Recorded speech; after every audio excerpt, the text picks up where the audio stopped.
कि आप हर एक प्रश्न का उत्तर काम, क्रोध, लोभ, मोह, जिसका भी उत्तर होता है नाम जप का। क्योंकि बिना नाम जप के पावर नहीं है। महाराज जी कोई ऐसा उपाय नहीं है कि बाहर बता दें, कहीं दीपक चढ़ा दें या कहीं? ये सब नौटंकी है। अगर ऐसा हो तो 10-20 टीन घी लेकर के जला दो और हमें बताओ तुम्हें लाभ मिल जाए तो। कुछ नहीं होने वाला।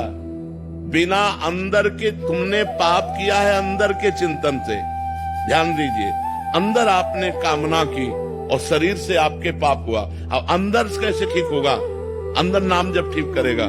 सांप बैठा है बिल के अंदर, ऊपर सैकड़ों लाठी जमा दो, उसको कोई फर्क पड़ेगा क्या? बिल के अंदर घुस के मारा जाए तब वो मरेगा। तो इस शरीर रूपी बिल के अंदर बैठा हुआ पाप है, उस पाप को मारने के लिए नाम जपना अत्यंत आवश्यक है। गंगा पाप नष्ट कर सकते, लेकिन पाप की प्रवृत्ति भजन नष्ट करेगा। पाप किया, गंगा नहाया, फिर पाप किया, तो मतलब क्या रहा गंगा नहाने से? पाप की प्रवृत्ति का नाश होगा तो नाम जप से होगा, भजन से होगा। अगर भजन नहीं करोगे तो हर प्रश्न का उत्तर नाम जप है। अगर नाम जप नहीं करोगे तो समाधान हो ही नहीं सकता। आप करके देख लो, जंतुर बंधवा के देख लो, हवन करवा के देख लो, कलावा बंधवा के देख लो, कुछ नहीं होने वाला। राम राम राम, राधा राधा राधा, सब बात। महाराज जी वो अच्छा लगता है कि दूसरे जैसे पंडित जी कर लें ठीक रहेगा, बट हमें कुछ ना करना पड़े। तुम करो पाप और पंडित जी करे जब, तो तुम्हारा कल्याण हो जाएगा। ऐसे हो जाएगा? नहीं, ऐसा कदापि नहीं हो सकता, कदापि नहीं हो सकता। महाराज जी बाहरी इससे मतलब उतना इफेक्ट नहीं पड़ेगा? बिल्कुल असर नहीं पड़ेगा। हम कह रहे हैं, देखो खास बात समझो। स्वप्न में एक आदमी समुद्र में डूब रहा है।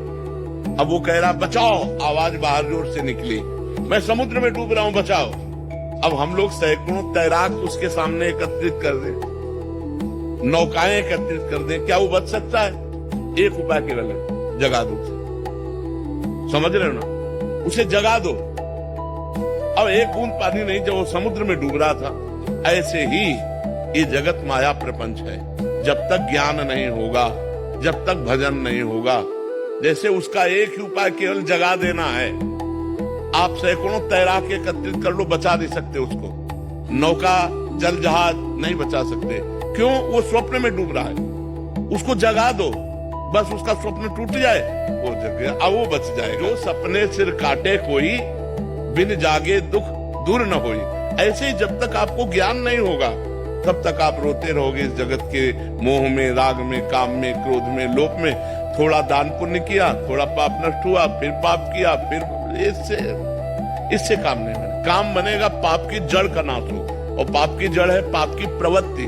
उस प्रवृत्ति में जब तक ज्ञान नहीं जागृत होगा, तब तक बात नहीं बनेगी। इसलिए खूब नाम जप करना अत्यंत अनिवार्य है। महाराज जी और कैसे पता लगेगा कि हमारे पाप नष्ट हो रहे हैं और हो गए हैं? जैसे जैसे पाप नष्ट होते जाएंगे, चिंता, शोक, भय, ये सब नष्ट होता जाएगा। अपने अंदर अपने आप हृदय में आने लगेगा, मैं निष्पाप हो गया हूँ। अपने आप हृदय में आने लगेगा, मेरे पाप कम हो रहे हैं। अपने आप अनुभव में आएगा। जैसे जैसे भजन बढ़ता चला जाएगा, भगवान प्रिय लगने लगे, धर्म प्रिय लगने लगे, गंदे आचरणों से घृणा होने लगे। ये है पवित्रता का